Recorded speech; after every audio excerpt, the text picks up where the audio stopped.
This week's episode of The Clear Out was recorded on the 11th of December 2023 at home in Wicklow. And it is, very simply, 3 stories for your seasonal enjoyment.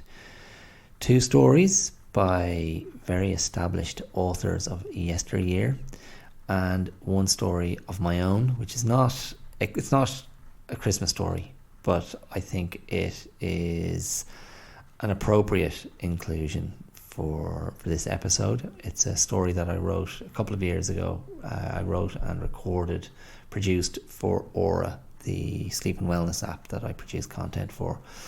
So that story and 2 others, that is what's coming up. So this is real passive stuff. I'm not going to raise any icky issues around mental health or personal responsibility or politics or the Middle East. This is just pure festive fun. 3 stories with contrasting themes and tones, but I hope you enjoy them. And yeah, that's it. Okay, that's all. I'll see you around the corner. Cheers. Ooh, not gonna change my mind, leaving the dream behind, keep my moji inside. Hi, my name is Dara Clear and you're listening to The Clear Out. You're very welcome. I'm so happy to have your company for the next, hour or so. So today I have a very special episode planned not long before pressing record, but planned nonetheless. The season is upon us. It is that time of year, the festive time of year. Christmas, if that's Christmas. Merry Christmas, if that's what you celebrate. I'm here to contribute to the mirth and merrymaking. Now, it's not the Christmas special for the last 2 years on the podcast.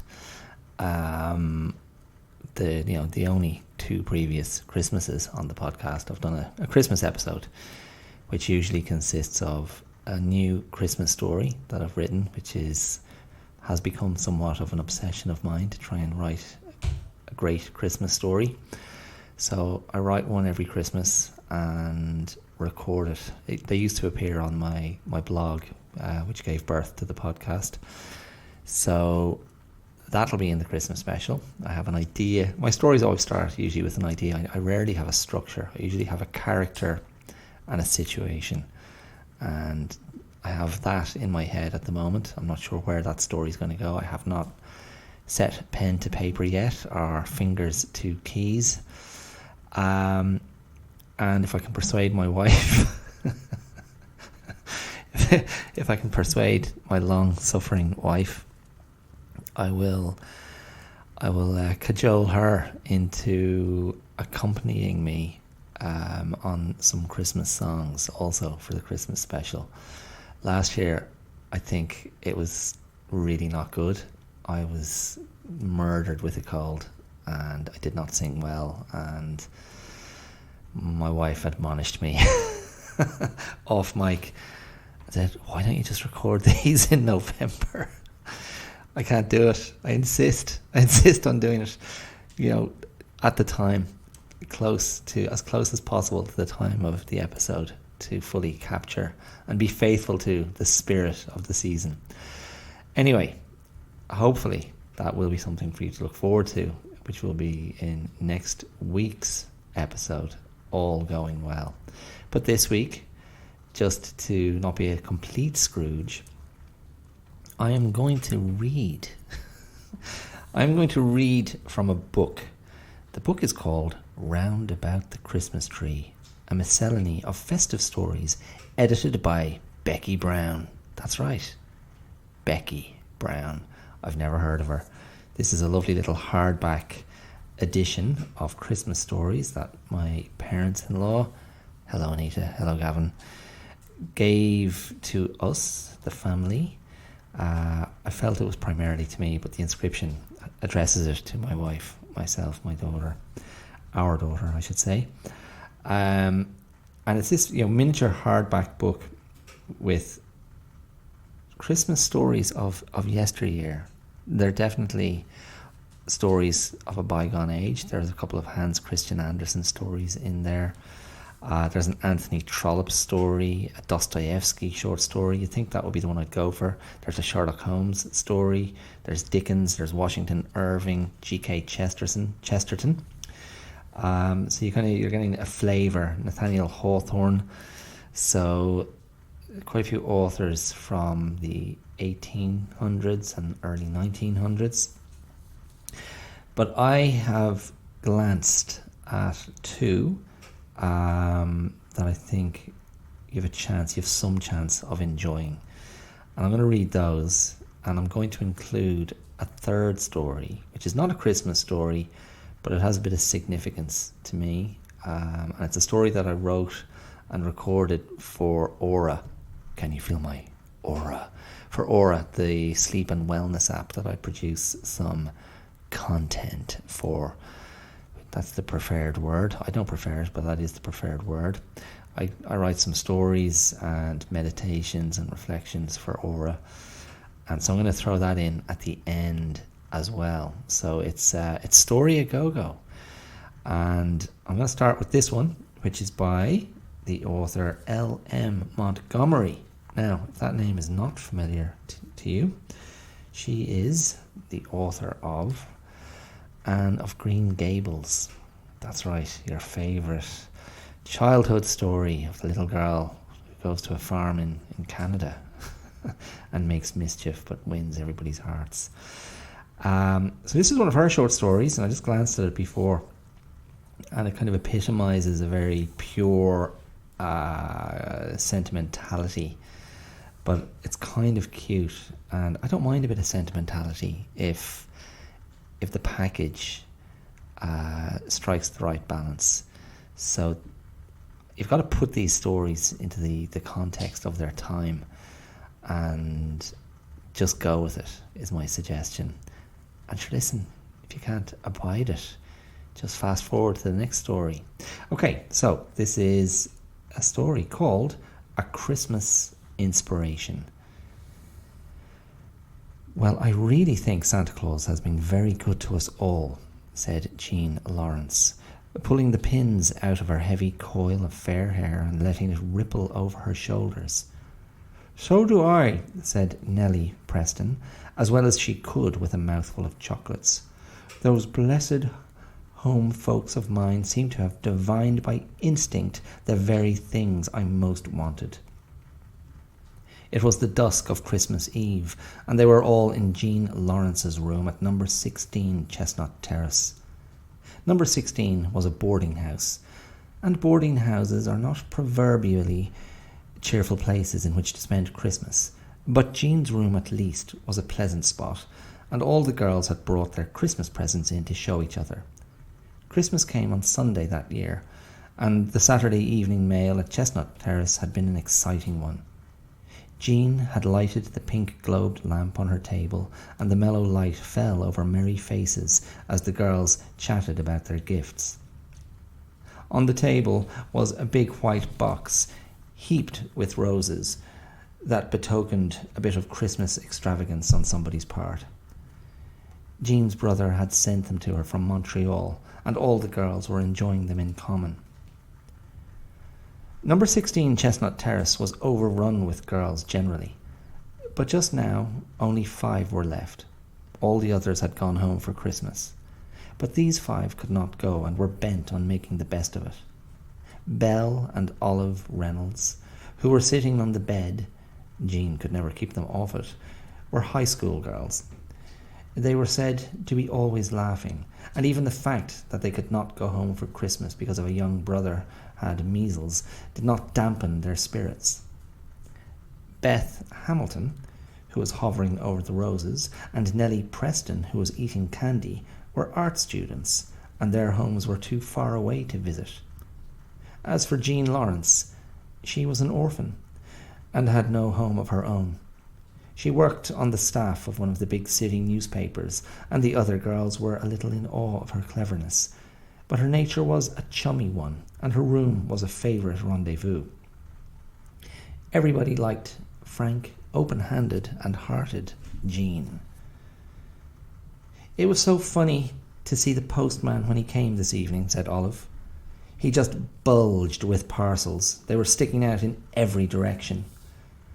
"We all got our share of them," said Jean, with a sigh of content. "Even the cook got 6. I counted." "Miss Allen didn't get a thing. Not even a letter," said Beth quickly. Beth had a trick of seeing things that other girls didn't. "I forgot Miss Allen." "No, I don't believe she did," answered Jean thoughtfully, as she twisted up her pretty hair. "How dismal it must be to be so forlorn as that on Christmas Eve of all times. Ugh, I'm glad I have friends." "I saw Miss Allen watching us as we opened our parcels and letters," Beth went on. "I happened to look up once, and such an expression as was on her face, girls. It was pathetic and sad and envious all at once. It really made me feel bad." "For 5 minutes," she concluded honestly. "Hasn't Miss Allen any friends at all?" asked Beth. "No, I don't think she has," answered Jean. "She has lived here for 14 years, so Mrs. Pickrell says. Think of that, girls. 14 years at Chestnut Terrace. Isn't any wonder that she's thin and dried up and snappy?" "Nobody ever comes to see her, and she never goes anywhere," said Beth.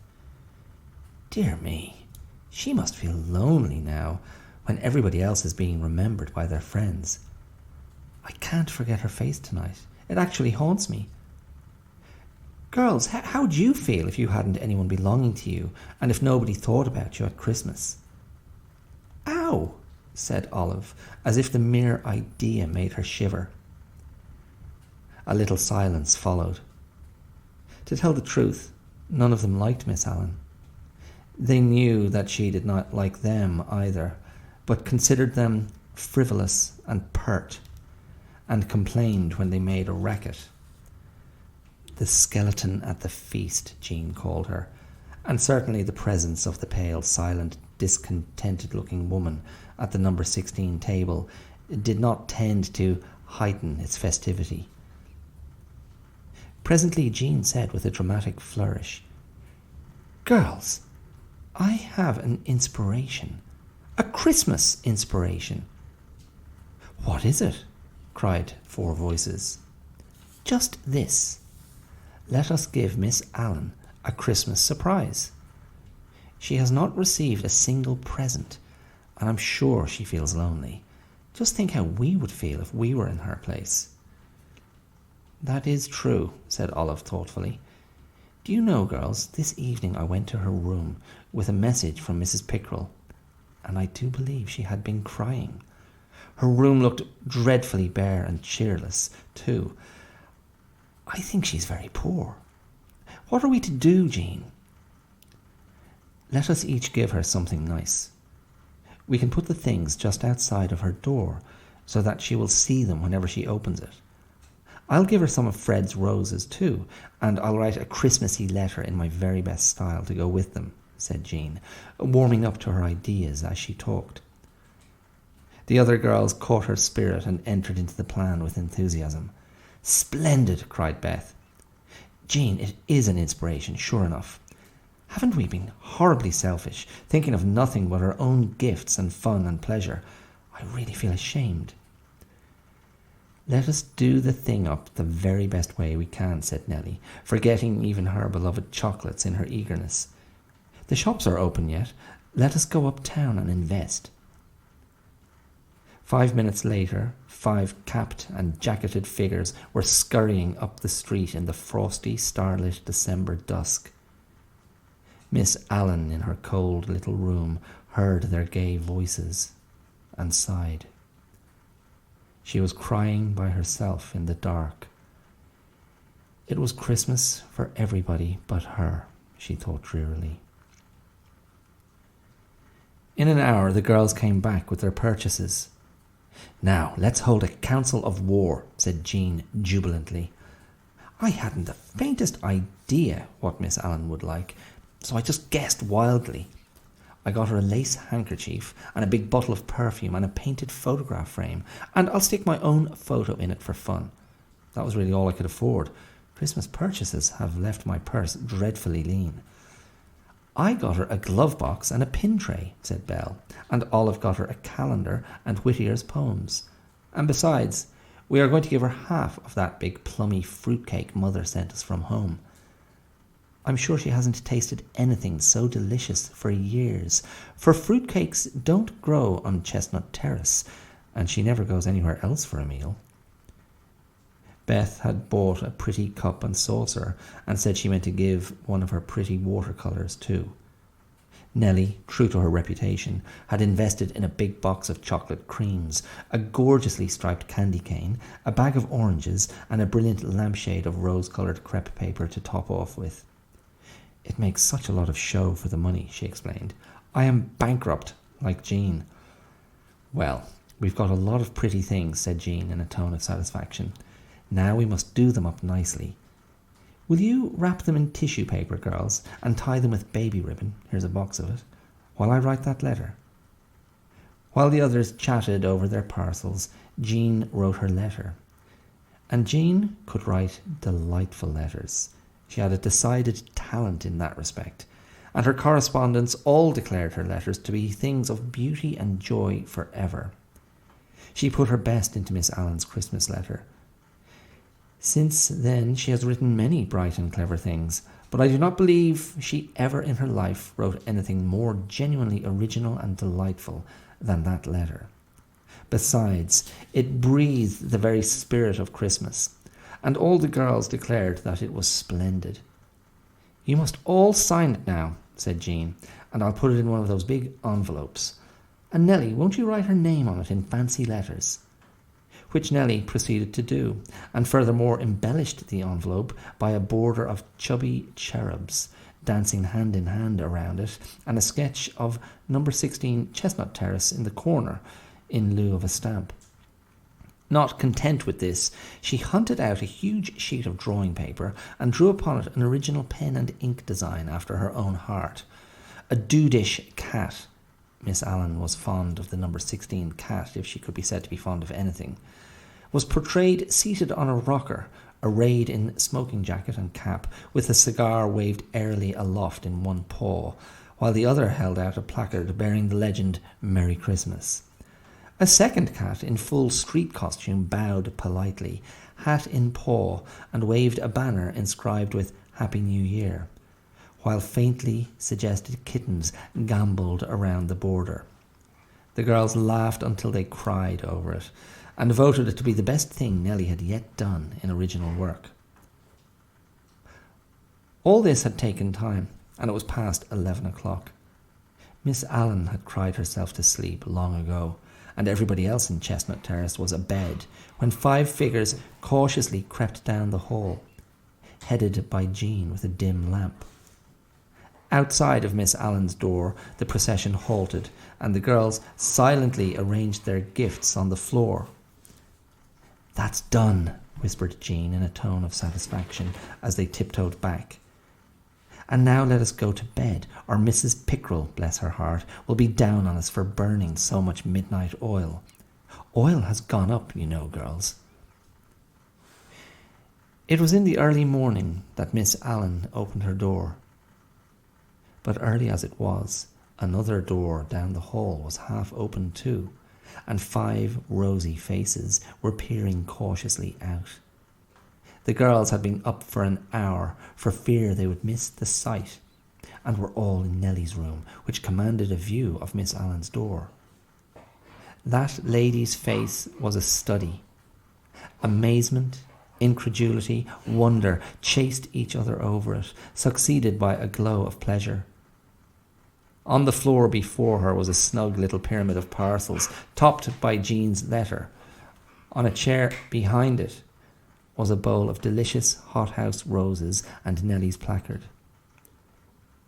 Miss Allen looked down the hall but saw nothing, for Jean had slammed the door just in time.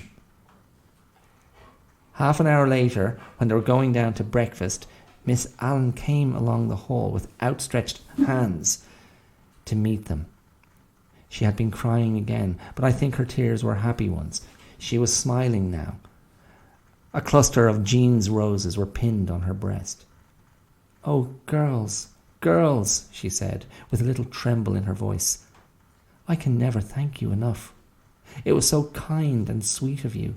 You don't know how much good you have done me." Breakfast was an unusually cheerful affair at number 16 that morning. There was no skeleton at the feast, and everybody was beaming. Miss Allen laughed and talked like a girl herself. "Oh, how surprised I was," she said. "The roses were like a bit of summer, and those cats of Nellie's were so funny and delightful. And your letter too, Jean. I cried and laughed over it. I shall read it every day for a year."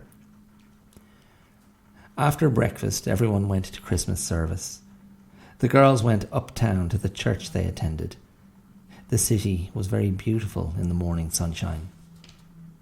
There had been a white frost in the night, and the tree-lined avenues and public squares seemed like glimpses of fairyland. "How lovely the world is," said Jean.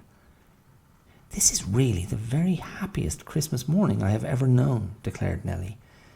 "I never felt so really Christmassy in my inmost soul before."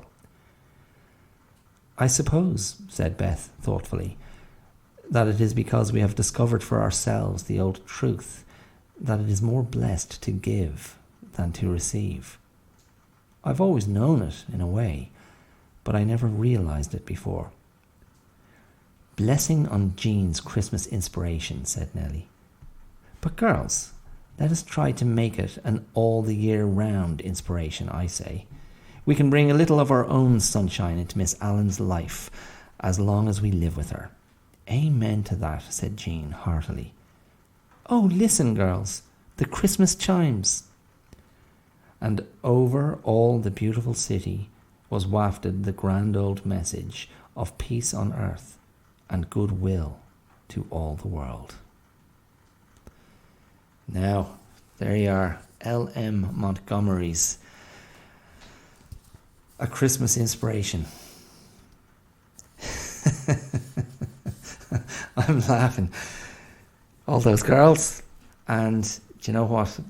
Frivolous and pert was how they were described, or how they were, that was the opinion of Miss Allen regarding the girls. I think frivolous and pert that sounds delightful to me. Oh my goodness. Yeah, and oil. The price of oil has gone up, girls, It's cute though, isn't it? It is cute. I'm not quite sure how old those girls are. They're in a boarding house. Are they in their early 20s? Or would they be in their mid to late teens? They were considered young women of the world, going back to the times of L.M. Montgomery. Okay, so look, I'm going to keep moving. You may have heard in the background Pepper the dog rolling, cavorting beside me, like the kittens gambling on that lovely picture from the story. She, because I'm by choice this week, I'm recording in the living room. I had the stove fired up, so you may also have heard in the background the crackle of the stove. I thought that would be kind of atmospheric, no? Okay, the next story I'm going to read is called Bertie's Christmas Eve by Saki. So Saki was the pen name of, what was his name? Some English guy with a double-barreled name. Henry Hugo. Oh, I don't know. I didn't even know that before. I only found that out tonight. But Saki, I remember Saki. One of his stories was on our school curriculum in secondary school. It was the lumber room, and I don't think I thought particularly highly of it, but it was taught to us anyway. But this is a story of Saki's, and I've chosen these two stories for their brevity, but they're also different in tone.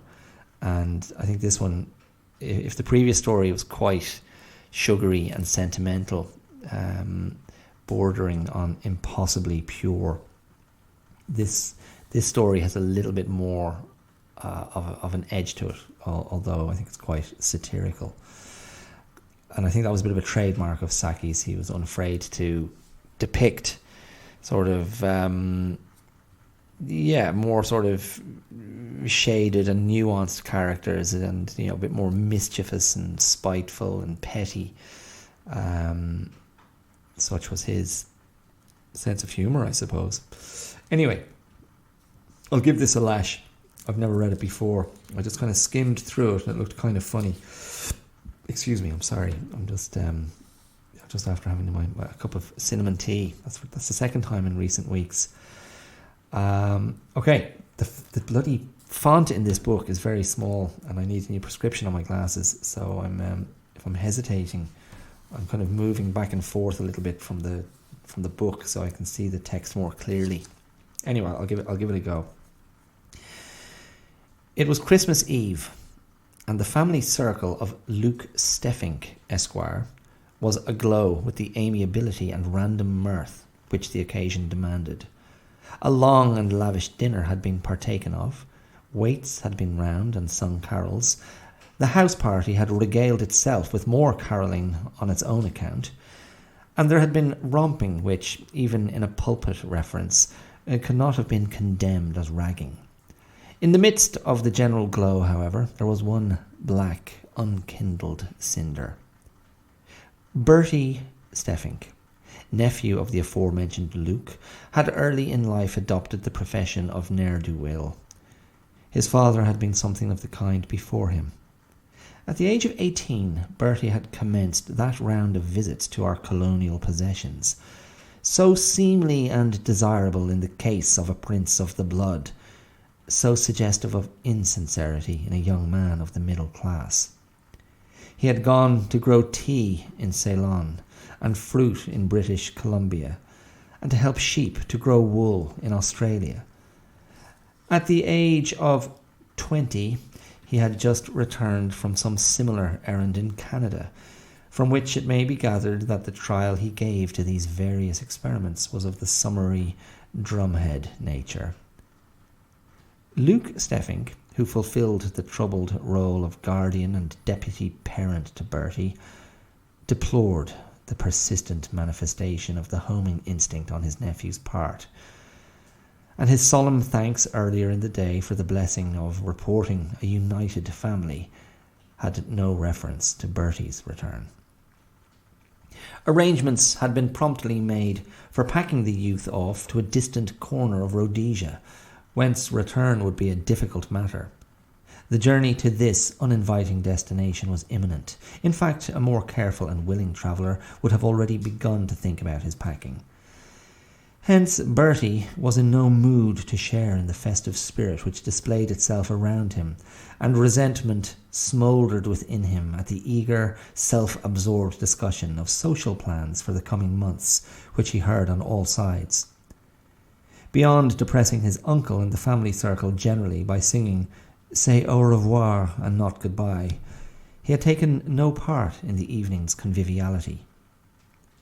11 o'clock had struck some half-hour ago, and the elder Steffinks began to throw out suggestions leading up to that process which they called retiring for the night. "Come, Teddy, it's time you were in your little bed, you know," said Luke Steffink to his 13-year-old son. "That's where we all ought to be," said Mrs. Steffink. "There wouldn't be room," said Bertie. The remark was considered to border on the scandalous.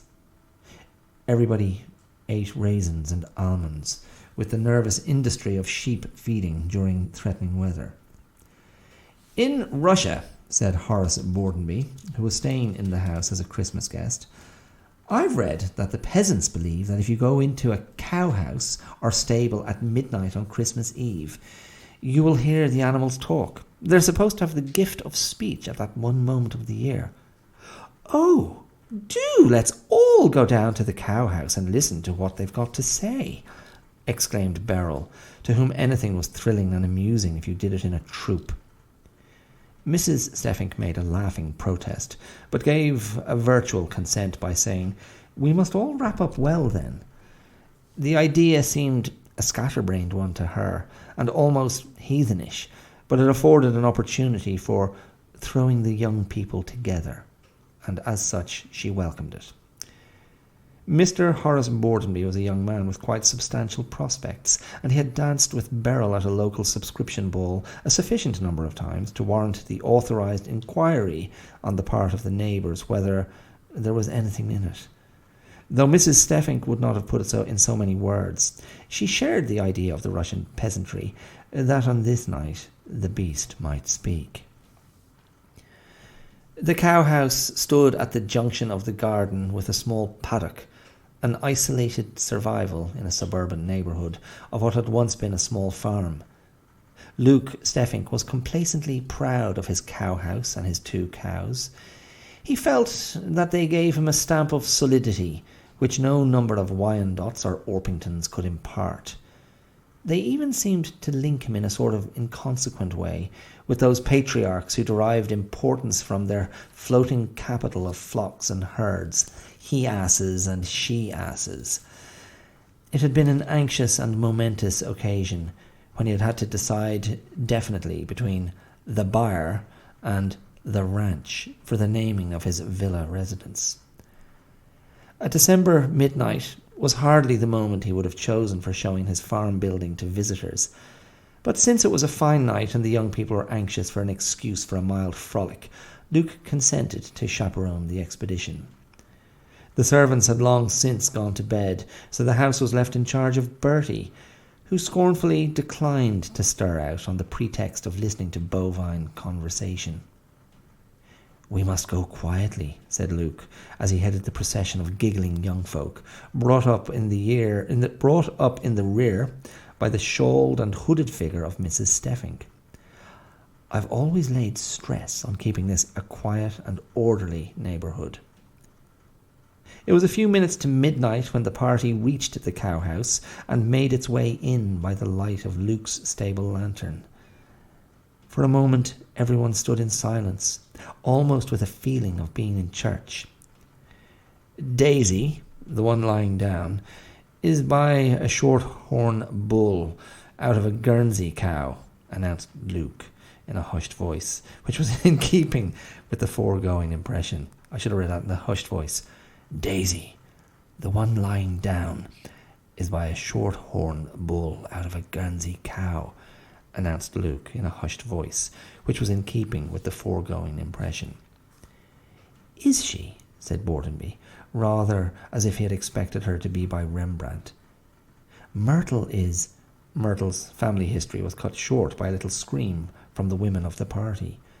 The cowhouse door had closed noiselessly behind them, and the key had turned gratingly in the lock. Then they heard Bertie's voice, pleasantly wishing them good night, and his footsteps retreating along the garden path. Luke Steffink strode to the window. It was a small square opening of the old-fashioned sort, with iron bars let into the stonework. "Unlock this door this instant," he shouted, with as much air of menacing authority as a hen might assume when screaming through the bars of a coop at a marauding hawk. In reply to his summons, the hall door closed with a defiant bang. A neighbouring clock struck the hour of midnight.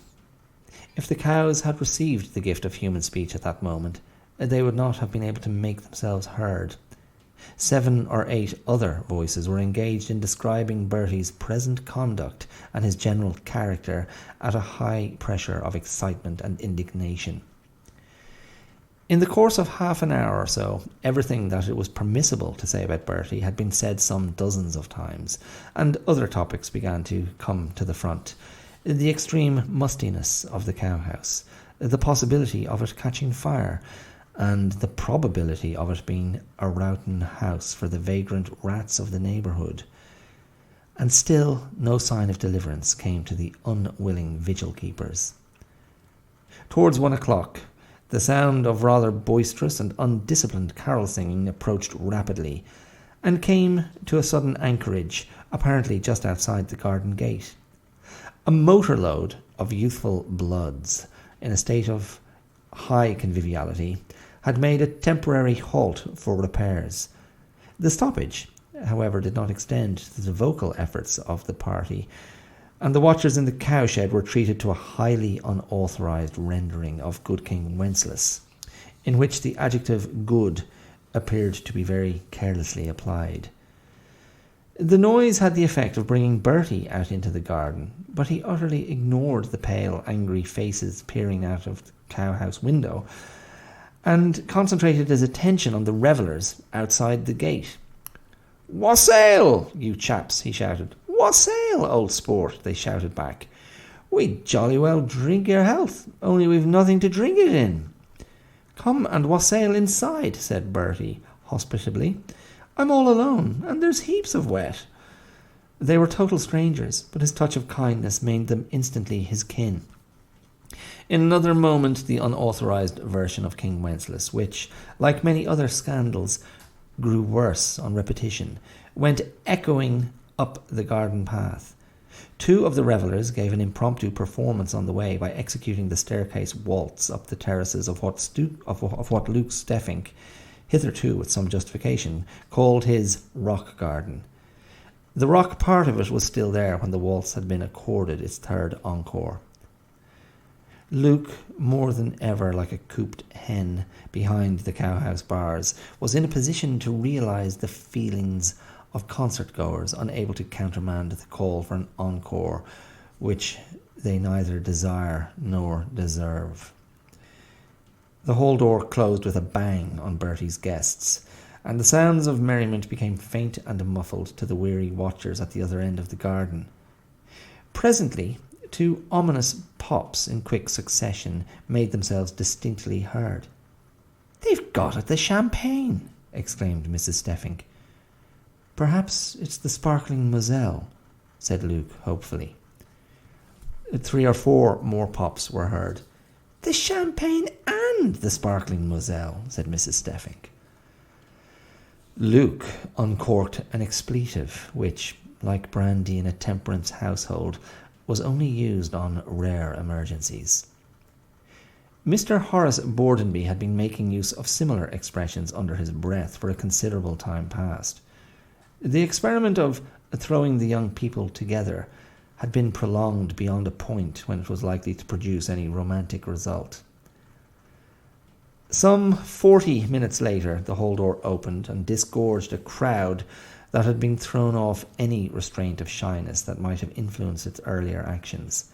Its vocal efforts in the direction of carol singing were now supplemented by instrumental music.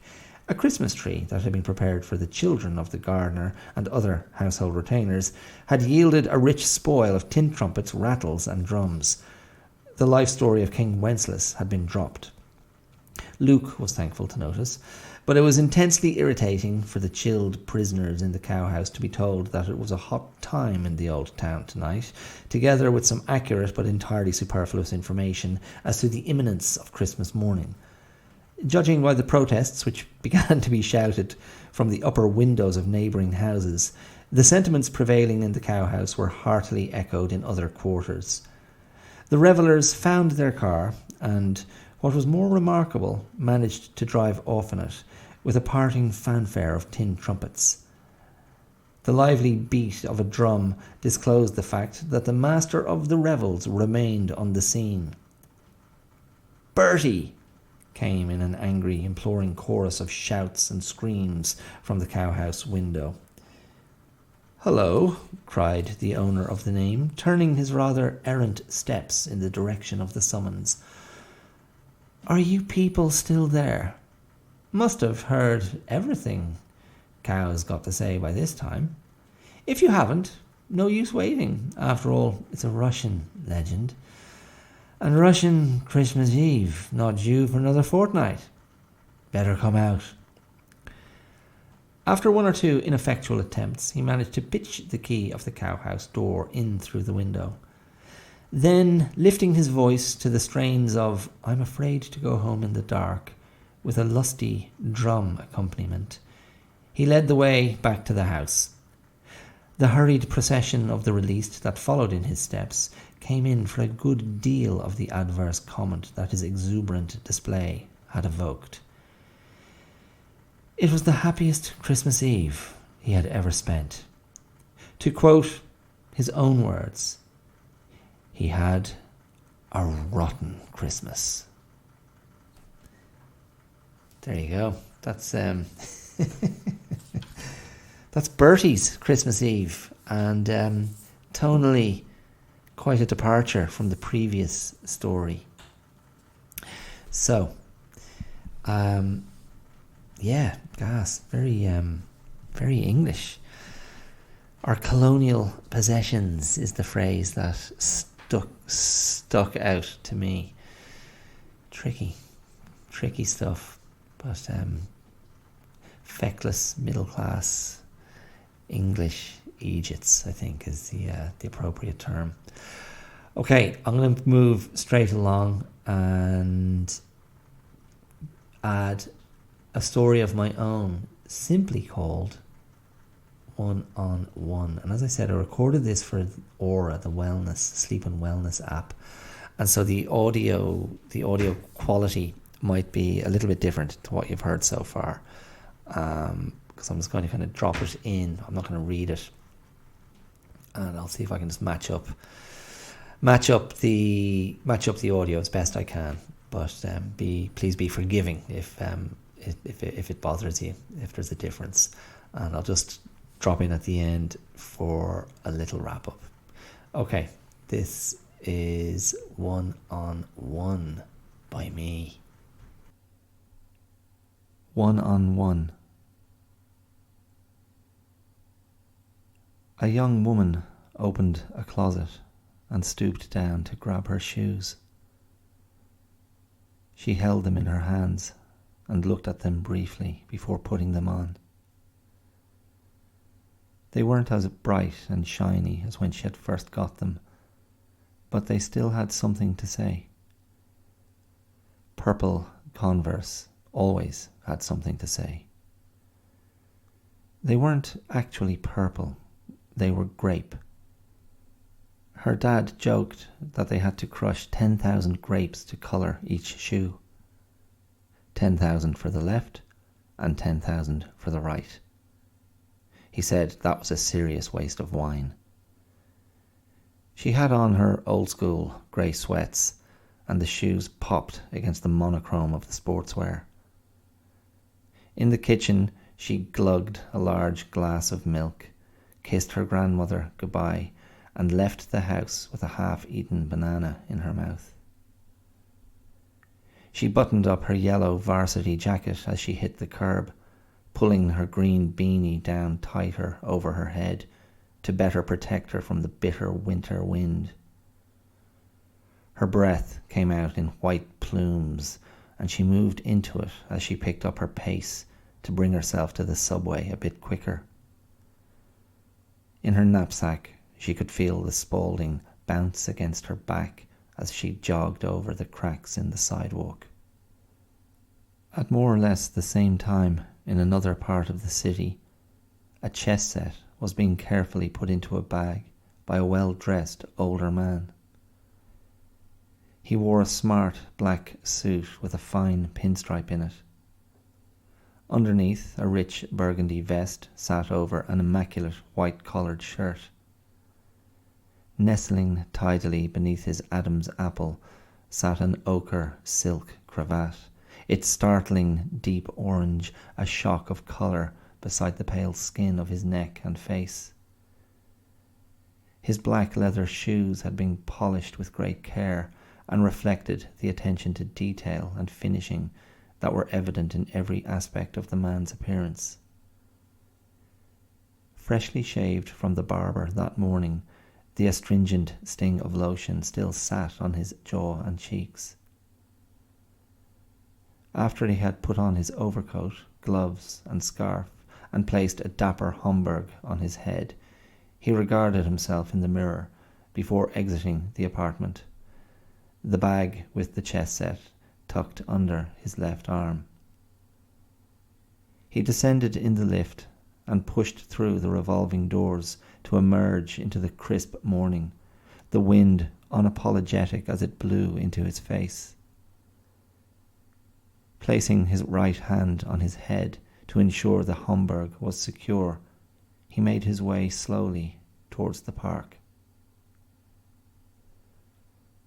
Across the river, a young man waited patiently outside a pool hall. In one hand he held a coffee, in the other an oblong leather case in which was kept, in 2 pieces, his instrument of choice, the balabushka, a handmade maple pool cue that, the longer he'd had it, the more he'd grown to treasure it. The pool hall wasn't going to open for another 20 minutes, but he was happy to wait. He was there early to get the table he wanted. He knew there were players, the regulars, who were basically fixtures in the place, like the old jukebox that had been sitting in the same corner for 50 years, and he wanted to set himself up as inconspicuously as possible so he'd be left alone to enjoy his game. In his ears, an old singer sang an old song. He closed his eyes and went where the singer sent him. She stepped onto the platform, ran up the steps, pushed through the turnstile and up another flight of steps that brought her into the cold, bright light of a sun uninterested in sitting any higher in the sky. It offered no heat, only stark and somewhat pitiful illumination. It was the best it could do for that time of year, and she was unconcerned as she bounced cheerfully towards her destination. She was eager to get there. She was eager to begin. She was in the mood to play. She was in the mood to be better than last time. She moved easily and looked forward to feeling the ball respond to her touch. As the old man entered the park, he paused to look up at the trees that lined the path he was about to follow. They were bare and forlorn, shorn of their leaves, and their branches resembled witches' spiny fingers reaching up to the sky. He proceeded slowly, his methodical step steady and even. He wasn't in danger of being rushed by anybody. He might have been a clockwork figure, so precise was his gait and footfall. His face and eyes betrayed nothing. They were impassive, inscrutable. They were just part of the whole. An old man advancing on an invisible conveyor belt. A tired-looking man arrived to open up the pool hall. He was the manager, and a heavy stubble covered his jowly face. He wore a patterned jumper beneath a battered leather jacket, and in spite of the cold, had no hat to cover his lank hair.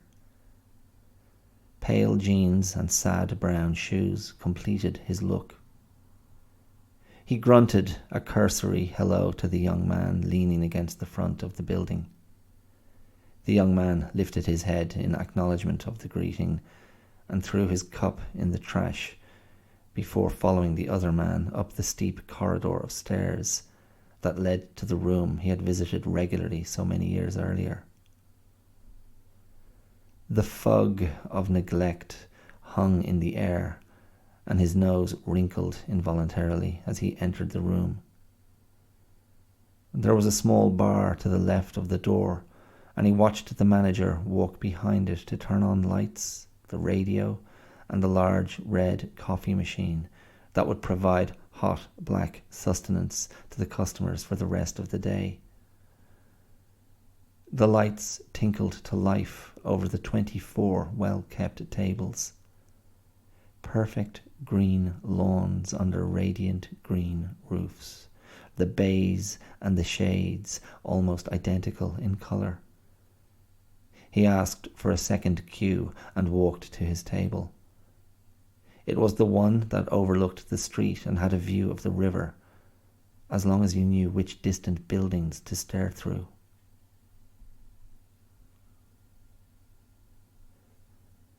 The half-court was free, as she had hoped it would be, and she walked quickly to the corner where she dropped her bag and removed the ball.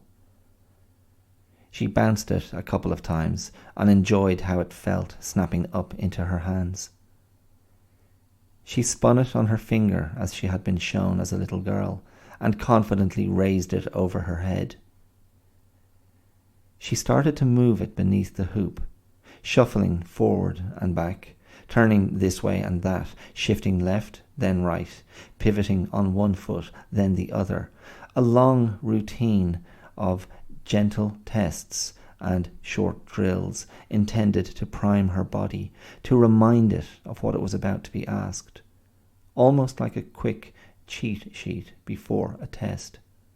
She set herself at the free throw line and quickly popped 3 smooth arcing throws that swished the ball through the hoop. After that, she made her way down the lane lines, first one, then the other, stopping at each division to shoot and score. Her eye was in, and she thrilled at her own accuracy and the ease with which she was making the ball go where she wanted. Emboldened, and fully certain the result was going to be the same, she took herself to the 3-point line and worked it counterclockwise by standing with her back to the hoop and then turning quickly to pop the shot at regular intervals along the line. When she had gone all the way round and made every shot, she retrieved the ball and walked to mid-court. She exhaled slowly, settling herself, and then looked up with a grin on her face. "Okay, old man," she said. "Let's see what you've got." In the park, the old man reached the clearing at the preordained time and was pleased to see his preferred spot was unoccupied. He brushed some dirt and twigs off the table and did likewise with the benches either side.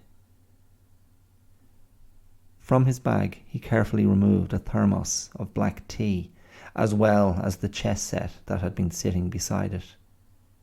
He placed both on the table and sat himself down. He raised his eyes to ascertain the severity of the wind, as if he could see it better than feel it, and decided to leave his hat where it was, perched tidily atop his short silver hair. His tailored gloves he also kept on, and they gripped easily the lid of the thermos, which he loosened and took off, before pouring into it a small measure of the hot sweet beverage that he planned to savour as he played. Bringing his attention to the chess set, he undid the little clasp that fastened the walnut box and opened it to reveal the handcrafted playing pieces inside. Their beauty was no longer remarkable to him, having had them for so long, and there was no ceremonial pause before he positioned them one by one on both sides of the table. Once everything was in place, he took a leisurely sip of his tea and stared at the empty space on the bench opposite. His left eyebrow perked up inquisitively as he spoke. "I believe it is my turn to start, no?" Inside the pool hall, the young man stood briefly at the window, gazing out at nothing in particular. He sighed quietly to himself and turned back to the table. He had paid for the morning, so he knew he was under no pressure to get done.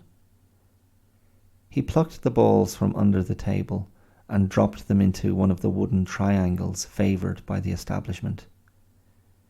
He racked for a game of 9-ball and wasn't worried he didn't have a diamond frame to hand.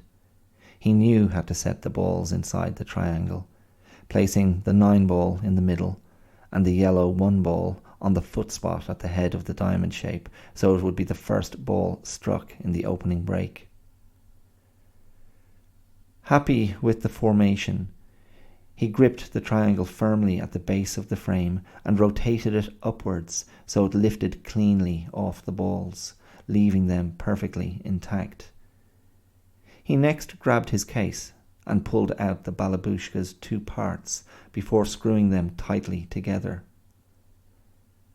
He then reached for the chalk and sat it on top of the Q-tip and then held the cue horizontally in 2 hands and rotated the tip into the hollow of the blue cube until he was satisfied. He repeated the same routine for the second cue. He tossed a coin, called tails, and when it landed on heads, took the second cue and got ready to break. He lined up behind the white of the cue ball and slid the cue smoothly back and forth along the natural channel made by the base of his thumb and the place it met the rest of his hand.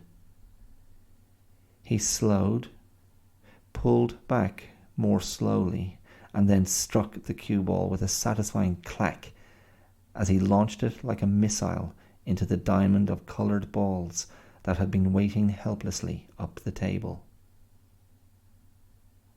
She spun out of her mid-court position at speed and raced for the hoop, but as she laid it up, she faltered and the ball jerked out of her hand, harmlessly hitting the link fence behind. She grabbed the ball and returned to her starting position. She spun in the opposite direction this time, and when she arrived beneath the hoop, she made the basket effortlessly. "Oh ho," she cried, "I think we know which side is your weak one." She went for the same move again, but this time, just like her first run, she lost control of the ball as she went for her shot. "Not giving up easily, huh?" she muttered. Back to mid-court, and she went again and again and again, making 3 baskets in a row, but then missed the 2 attempts that followed that. She played out a conversation with her invisible opponent that ebbed and flowed with the games within the game. She was so immersed in her role play that she hadn't noticed the arrival at the side of the court of a little boy on a scooter. He was watching her with intense fascination, his eyes widening as the drama of her imaginary battle played out before him. After a while, it was more than he could take. He called out boldly, "Who the heck are you playing?" The old man was several moves into his game. He sat very still, scrutinizing the pieces in play with evident concentration. After a few long moments, he once again directed his gaze across the table, ostentatiously remained silent, and then repositioned his piece with a movement of consummate economy. A barely perceptible smile played on his lips, but it was gone by the time he rose and stepped to the other side of the table, where he sat down to view the board through his opponent's eyes. As he contemplated the best move, his face rearranged itself so he no longer resembled himself. He gently airlifted a piece to a new square and then slow blinked both eyes back across to the bench he had just vacated. He stood up and retook his original seat. Just as he was about to renew play, he became aware of a young mother nearby, who approached him quietly with her little girl in tow. He turned his head towards her and nodded in silent greeting. She smiled sheepishly before speaking. "Excuse me," she said. "I'm sorry to interrupt your game, but I have seen you here every Sunday for months, and you are always playing by yourself. But it does seem like you are playing somebody else. I don't want to be rude, but would you mind terribly telling me who that is? Like, who is your opponent?" The white cue ball smacked into the 1 ball and exploded the diamond of balls around the table, their glossy colours rolling and spinning seamlessly across the bays. Nothing dropped, but the required 4 balls had hit the rail, so it was game on. He put down the house cue and picked up the balabushka. Although he hadn't been playing much recently, he still potted the first 2 balls he went for. Missing the third, he swapped cues again and resumed play. Before he leant over the table to make his shot, he ostentatiously smoked an imaginary cigar and waved his hand in the air in a lazy S shape, a flourished affectation that amused him sufficiently to cause a smile to crease his otherwise serious face. He made the shot and was moving round the table when he heard voices at the bar. An older man he thought he recognized was talking with the manager. The man looked over to where he was and walked towards him. He peered over his glasses and his eyes narrowed slightly. "I remember you. You're the kid who used to come in here all the time with your uncle, right? Still got that balabushka, I see. Nice. How have you been? Where's your uncle?" At the side of the basketball court, the little boy called out to the young woman again. "Excuse me, lady, who are you playing?" The young woman stopped and looked at the boy. She smiled. "Who do you think I'm playing?" The boy shrugged. "I don't know. Somebody good, I guess." The woman raised her eyebrows at that. "You're right. I am playing someone good. I'm playing my dad." The boy looked around the court. "I don't see anyone, but it sure looked like you were playing someone." "So your dad, huh?" "Yep. My daddy was very sick a few years ago and he died. And we used to play ball here and other places. I loved him a lot and I like to come back here sometimes and play him again. So there you go, Mr. Investigator. What do you make of that?" The boy looked at her for a while and said nothing. He was thinking. He turned away from her and placed his foot on his scooter, getting ready to go. Just as she was about to say goodbye to him, he spoke over his shoulder. "That's cool. I'm sorry your daddy died. Have fun playing." "Thanks, little man. I will." She took the ball, dribbled to the hoop, and shot. The old man regarded the young mother and her daughter with a friendly gaze. "Do you like chess, my dear?" he asked the girl. She wriggled for a moment, but her mother prompted her to reply. "I don't think so," she answered. "It looks boring to me." "Yes, some people do find that. My wife thought it was boring too, at first, but she grew to love the game almost as much as me, and she became my best opponent." "Where is she today?" the girl asked. "Did she not want to play?" The old man's eyes lowered for a moment before he looked back at her to reply.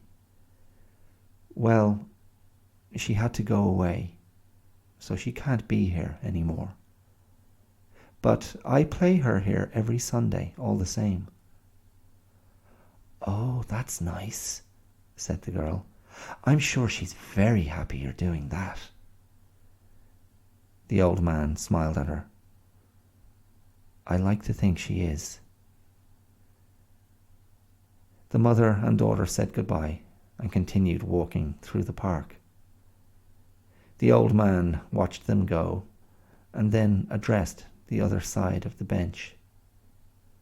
"Well, they were really quite charming, weren't they?" The young man leaned the house cue against the side of the table and went over to the balabushka and picked it up. Turning back to the older man, he said, "He wasn't actually my uncle. He was an old family friend who kind of took me under his wing. We both loved pool and old movies, but his health was never great, He died of kidney failure about 6 years ago. Oh, I'm sorry to hear that, said the older man. You always seemed close when I saw you guys in here. The young man looked ruefully out the window. Yeah, we were. I miss him. But I like to come back here every now and then and shoot a few frames, just to honour him a bit. Well, I'm sure he appreciates it, wherever he is now. That's a nice thing to do. I'll let you get back to it. But if you're ever looking for a game, just call me over. Thanks, man. I'll do that. And thanks for saying hello. Nice that you remembered me. He knew it wasn't his turn, but he lined up the balabushka to take a shot, thought of his old friend, and sunk the 7-ball in the corner pocket.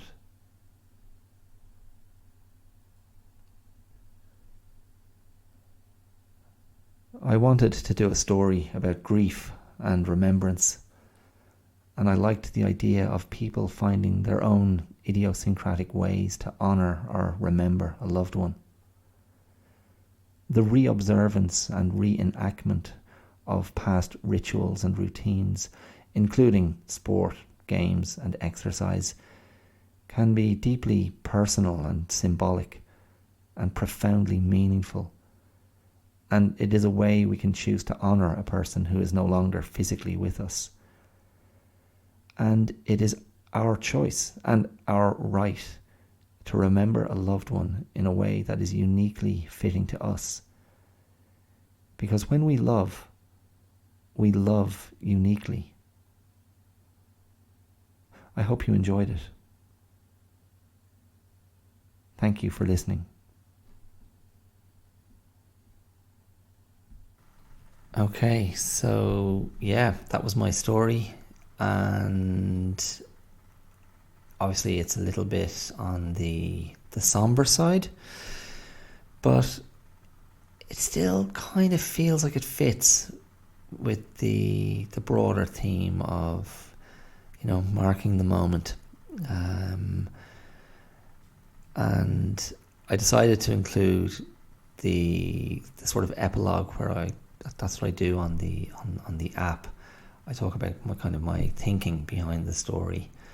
And remember, the stories on the app are meant to help people relax and chill and potentially go to sleep. So I don't know if anyone's ever made it past the first few paragraphs of my stories on the app. But I think I'm using my voice in a deliberately I don't want to say de-energized way, but there is a methodical tone to my delivery that's deliberate. In any case, I like that story myself. I think it holds up, and I hope you enjoyed it too. So that's it. I'm not going to dilly-dally. I'm just going to say, as I said at the end of the last story, thanks for listening.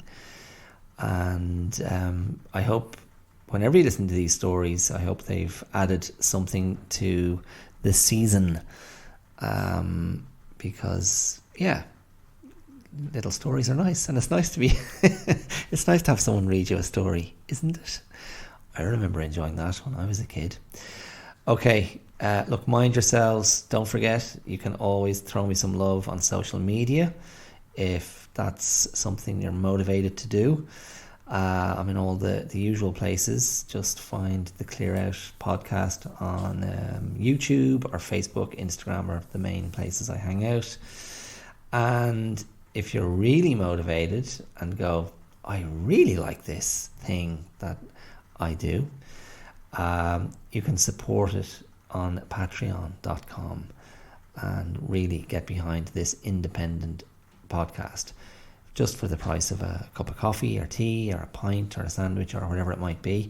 And it means a lot to me. Like, that is a huge endorsement and makes me go, I'm not totally insane for doing this thing. But it's up to you. I'm not twisting anybody's arm. Okay, thanks again. Really appreciate you choosing this podcast and this episode. I hope you enjoyed it, and I will be back next week with what I hope will be the Christmas special. Was this not special enough? It's kind of a double. It's a bonanza. Anyway, take care, mind yourselves, and I'll talk to you next week. All the best. Bye.